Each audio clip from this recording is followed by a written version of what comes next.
नमस्कार मित्रांनो, आपला अपमान करणाऱ्याला असे द्या उत्तर. वाद घालणाऱ्या प्रत्येक व्यक्तीशी आपण शक्तीने लढा देऊ शकत नाही. काही ठिकाणी युक्तीही वापरावी लागते. याबाबत आचार्य चाणक्यांचे मार्गदर्शन कामी येईल. नंबर 1.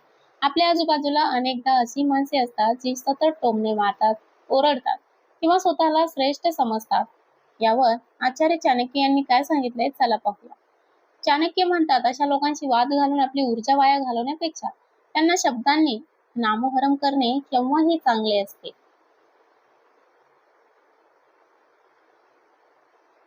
नंबर 2. जेव्हा कोणी तुम्हाला बोलताना मध्येच अडवते, अनेक लोक स्वतःचे म्हणणे रेटण्यासाठी तुम्हाला पूर्ण बोलू देत नाही. चाणक्य नीतीनुसार अशा वेळी शांत राहून समोरच्याला आपली चूक उमजून द्यावी. काय म्हणावे, मी माझे म्हणणे पूर्ण केल्यावर तुमचे विचार ऐकायला मला नक्कीच आवडेल. हे शब्द तुमचे धैर्य आणि मर्यादा दोन्हीही स्पष्ट करतात. नंबर 3. जेव्हा कोणी तुमच्यावर विनाकारण ओरडते, काही लोक आवाजाच्या जोरावर वर्चस्व गाजवण्याचा प्रयत्न करतात.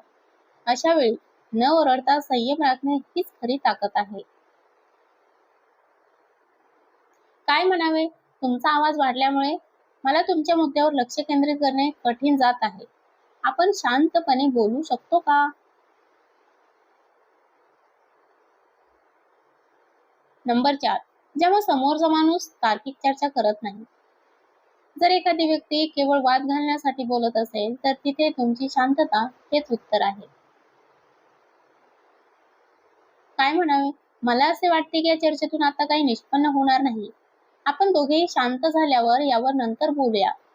असं बोलून त्यांचं मन दुःखी न होता त्यांच्याशी संवाद साधायचा असतो. नंबर 5. जेव्हा कोणी वैयक्तिक टीका करते, कामाच्या ठिकाणी किंवा समाजात लोक विषयाला सोडून तुमच्यावर वैयक्तिक टिप्पणी करतात, अशा वेळी विषयाची मर्यादा आखून देणे गरजेचे असते. काय म्हणावे, आपण विषयावर लक्ष केंद्रित करूया. एकमेकांवर नाही, मूळ मुद्द्यावर तुमचे काय मत आहे यावर समजून घेऊन त्यांना समजून सांगणे हे आपल्यासाठी हितकारक ठरते.